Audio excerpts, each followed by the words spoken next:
Hotel del Salto, जिसे हम hotel of the leap के नाम से भी जानते हैं, कथित तौर पर सालों से एक प्रेतवादित होटल के रूप में बना हुआ है।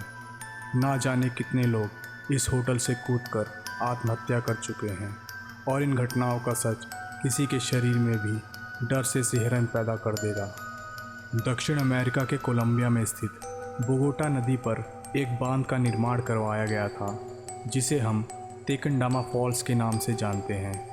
प्रारंभ में कार्लोस आर्तुरो तापियास नामक एक वास्तुकार ने बोगोटा नदी के किनारे बांध के ठीक सामने एक इमारत का सन 1923 में निर्माण करवाया था, जिसे होटल डेल साल्टो का नाम दिया गया था।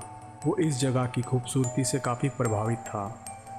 शुरुआत में तो आर्तुरो ने इसे रहने के लिए बनवाया था, पर बाद में सन 1928 में इसे मेहमानों के लिए होटल के रूप में बदल दिया गया था। पर इसका परिणाम कुछ अच्छा नहीं निकला। कुछ ऐसी घटनाएं घटित होने लगी जो रहस्यों और खौफ को जन्म दे रही थी। इसकी दीवारों से ठीक बाहर, जहां झरने धुंधले पहाड़ों से नीचे गिरते हैं, कई लोग अपनी मृत्यु के लिए छलांग लगा चुके हैं, जिसके भिन्न भिन्न कारण बताए जाते हैं। पर इसमें सच्चाई कितनी है, ये आप पूरा वीडियो देखने के बाद तय कर सकते हैं। लगभग 100 साल बाद भी विजिटर्स और टूरिस्ट रोमांच की तलाश में इस होटल में आते हैं। मिथक दुर्घटनाएं और वहां हुई अलौकिक घटनाएं आने वाले वर्षों तक विजिटर्स का ध्यान आकर्षित करती रहेंगी। होटल डेल साल्टो के निर्माण से पहले यहाँ के मूल निवासी रहा करते थे, जिन्हें मुइस्का कहा जाता था। मुइस्का लोग इस तेकंडामा झरने को दैवीय मानते थे। सन 1500 ईस्वी में स्पेनिश सेना ने दक्षिण अमेरिका पर हमला कर दिया था और उससे जीतना शुरू कर दिया था। जैसे जैसे कहानी आगे बढ़ी, मुइस्का लोगों ने स्पेनिश सेना के कब्जा किए जाने से बचने के लिए तेकंडामा झरने से छलांग लगाना शुरू कर दिया था। मुइस्का लोग अपने लोगों की मौत का शोक नहीं मनाते थे, क्योंकि उनका मानना था कि झरने से छलांग लगाने पर वो बाज बन जाएंगे और आसमान की ऊंचाइयों को छू लेंगे। एक अन्य मुइस्का मिथक के अनुसार बोगोटा नदी में बाढ़ आ गई थी और देवताओं ने इस बाढ़ से बचने के लिए ही इस झरने को बनाया था, जिस वजह से ये झरना मोक्ष का 2 गुना महत्वपूर्ण स्थल बन गया था। ये क्षेत्र 20वीं शताब्दी तक वनस्पतियों और जीवों से भरा हुआ था, जब तक कि बांध और बिजली ने पर्यावरण को प्रभावित करना शुरू नहीं कर दिया।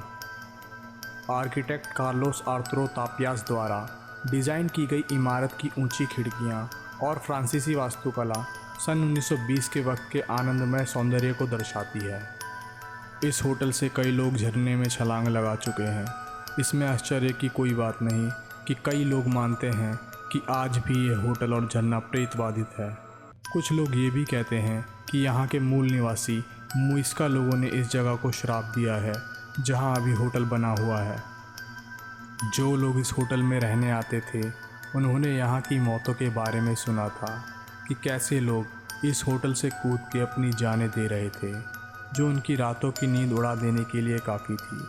पर उसके अलावा भी लोगों ने इस होटल के अंदर और बाहर दोनों जगह प्रेतों और आत्माओं को देखने का दावा किया है। कुछ लोगों ने तो आधी रात के वक्त एक अजीब भाषा में बात करते हुए शांत आवाज़ें सुनी है। लोगों का मानना है कि ये उन मुइस्का लोगों की आत्माएं हो सकती हैं जिन्होंने यहाँ से कूद के अपनी जानें दी हैं।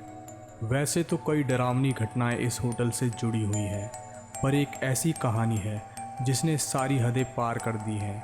इस कहानी के अनुसार इस झरने की डार्क एनर्जी ने इस होटल के एक अतिथि को एक कमरे में रह रही युवा सोशलिस्ट की बेरहमी से जान लेने के लिए प्रेरित किया। इतनी बेरहमी से उसकी हत्या की गई थी कि खून के धब्बे पूरे कमरे में फैल गए थे। लोग कहते हैं कि उसकी आत्मा को आज भी खिड़की से झांकते हुए देखा गया है जहां उसकी मृत्यु हुई थी। सन 1950 में होटल को 18 मंजिला आकर्षण में बदलने की योजना चलाई गई, पर बोगोटा नदी के भयानक संदूषण के कारण उस जगह की नींव क्षतिग्रस्त हो गई थी। इसलिए वहां किसी इमारत का निर्माण करना खतरनाक हो सकता था। सन 1990 के दशक तक ब्याज कम हो गया था, जिससे व्यापार प्रभावित हो रहा था। और होटल डेल साल्टो को अच्छे के लिए बंद कर दिया गया था। इस अवधि के दौरान पैरानॉर्मल अध्ययन करने वाले और बेसहारा लोगों को इस होटल के कमरों में प्रवेश करते देखा गया है। जब ये होटल खाली पड़ा हुआ था तब यहाँ किसी के रोने की आवाज़ आती रहती थी, जिससे लोगों का विश्वास और मजबूत हो गया कि यह होटल हॉन्टेड है। इसके अलावा होटल की तरफ जाने वाली सड़क पर कई भूस्खलन और दुर्घटनाएं होती रहती हैं, जो इशारा करती हैं कि आगे चल के उनके साथ कुछ बुरा होने वाला है। एक एक्सप्रेस के अनुसार अभी भी लोगों को इमारत के किनारे जाने के लिए मना करा जाता है ताकि कोई इस जगह से नीचे ना गिर जाए, क्योंकि कई विजिटर्स यहाँ से गिर चुके हैं, या तो गलती से गिरे हैं या जानबूझकर। ये आज तक साफ नहीं हुआ है। बोगोटा नदी का पानी कई जगह काफ़ी जहरीला है, खासकर कि होटल के पास, जिससे ये पता चलता है कि होटल में कुछ गलत हो रहा है, जो बात अज्ञात है। भूतिया गतिविधि एक तरफ, पर लोग अपने आप को पुलिस जांच में घिरा पाते हैं यहाँ की मौतों की वजह से, जिससे होटल की छवि को काफ़ी गहरा नुकसान पहुंचा है।